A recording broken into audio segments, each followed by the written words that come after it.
Sita, can you tell us why do we need a program like Teach for Nature and why is Bhumi doing it? Archana, we all know that the climate crisis is a huge man made crisis in the world today. We need a long term vision so that future generations are in a better position to deal with many of the problems we face. And why Bhumi has started this? Because of our experience in Prakriya, and we have seen how much children benefit by the programs we do, not only just connecting with nature, but learning about practical projects for sustainable living, by learning about climate change at a larger level, all kinds of things. And children do come back, alumni do come back and tell us what difference this kind of education has made to them. And we feel it's good to have this Teach for Nature program where we work with those who are interested in nature education and then help them work in so many other schools. So there is a notion that ecology and sustainability is something to be taught in colleges or for higher level education. But in Teach for Nature, you are working specifically with children from grade 4 to 8. Any reason why we are working with school children instead of targeting adults, if you may ask that? Do we have a choice? You find right through history, when a particular society wanted children to learn something, they started them young. You have a musician family and they want their child to become a musician as well. The education may, huh? Catch them early. Catch them early. The education may actually start in the womb as a child listens to music outside. This is one area of learning which should not be academic, book based, exam based, and so on. Children learn to love nature only when they experience nature. So make it as experiential as possible when they are very young.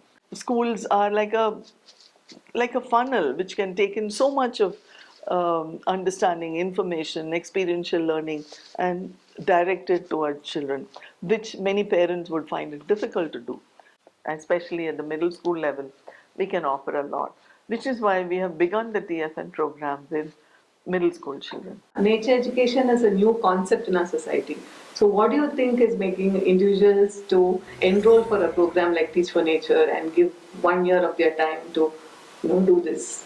Yeah, when we launched this program, we didn't quite know how many would apply for it.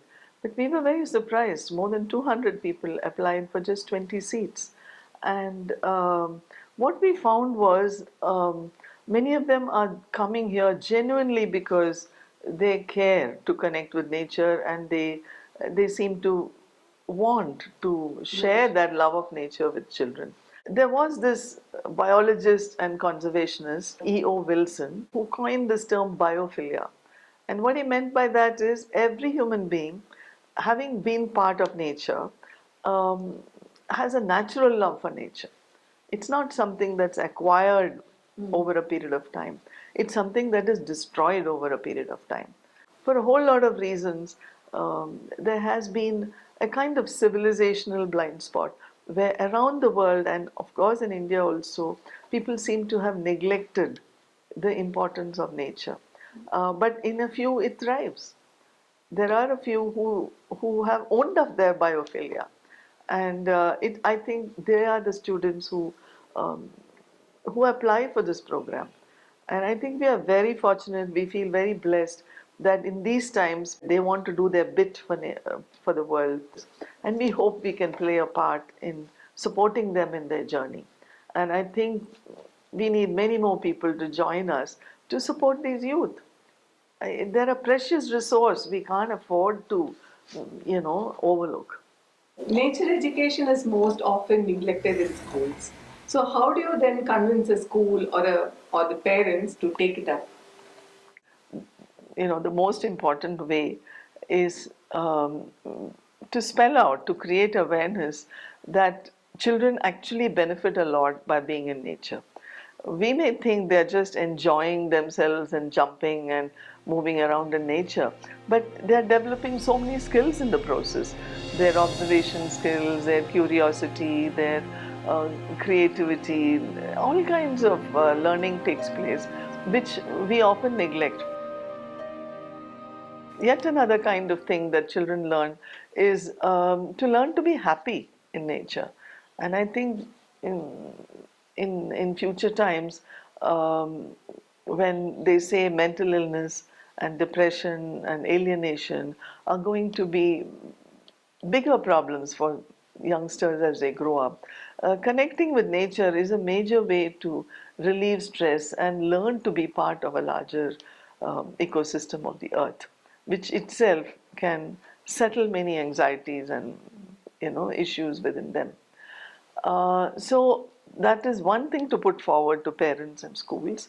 And of course, there is also this part of this connecting with nature and working with nature helps to flesh out concepts for them. And just observation, curiosity, creativity, all these are fostered by nature, by doing things in nature. And I think if parents and educators see the connection, they are able to connect the dots and realize that it's the same kind of curiosity and creativity that later on they'll take on to their future life in work. It can give uh, this program an impetus that parents and teachers who are convinced about it will encourage children to go through nature education.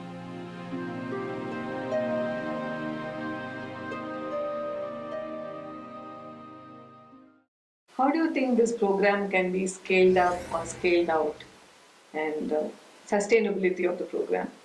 While this Teach for Nature program is the first of its kind in India, if we look around the world, we find many people have started programs of different kinds, may not be the same, but to get children introduced to organic farming or to connect with nature or to take them on nature trails.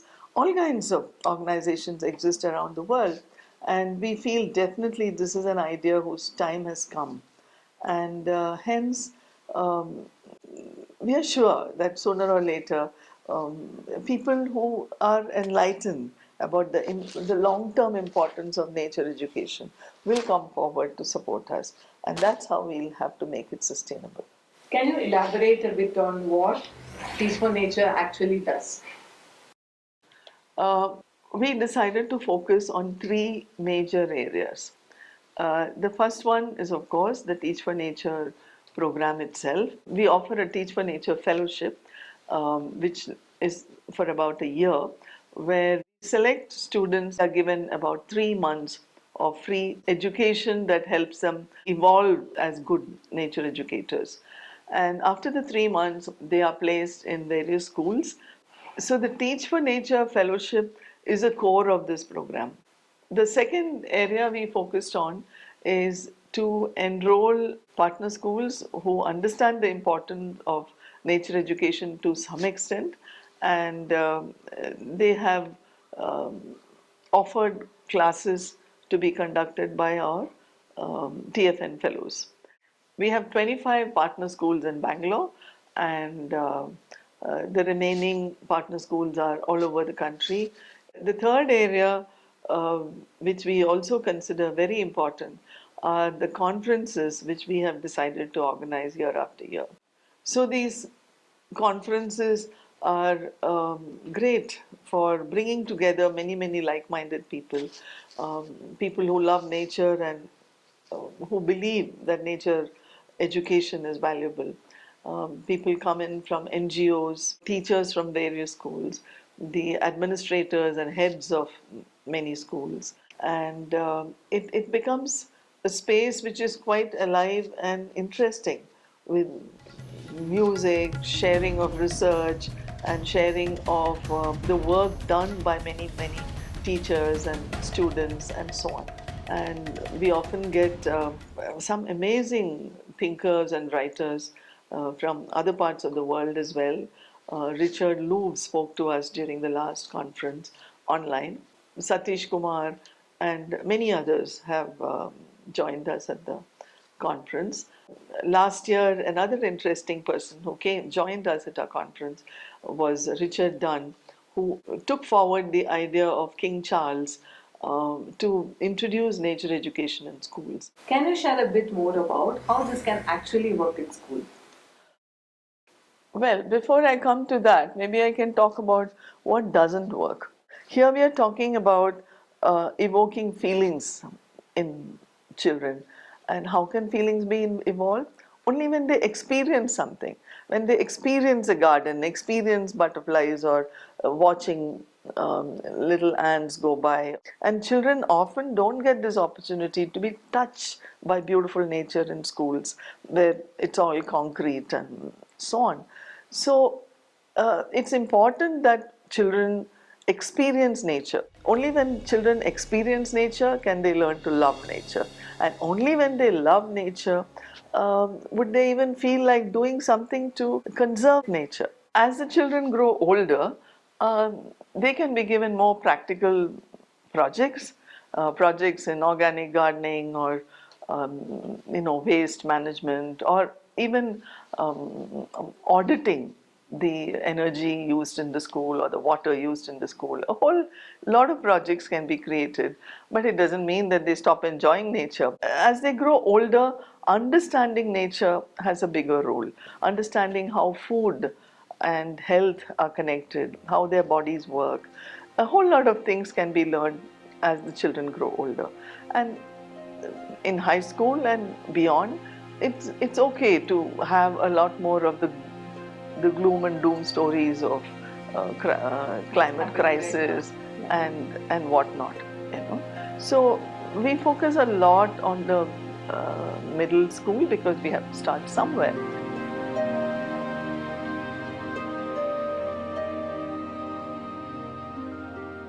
We feel at middle school level there is a lot more of active projects that can be done by our nature educators.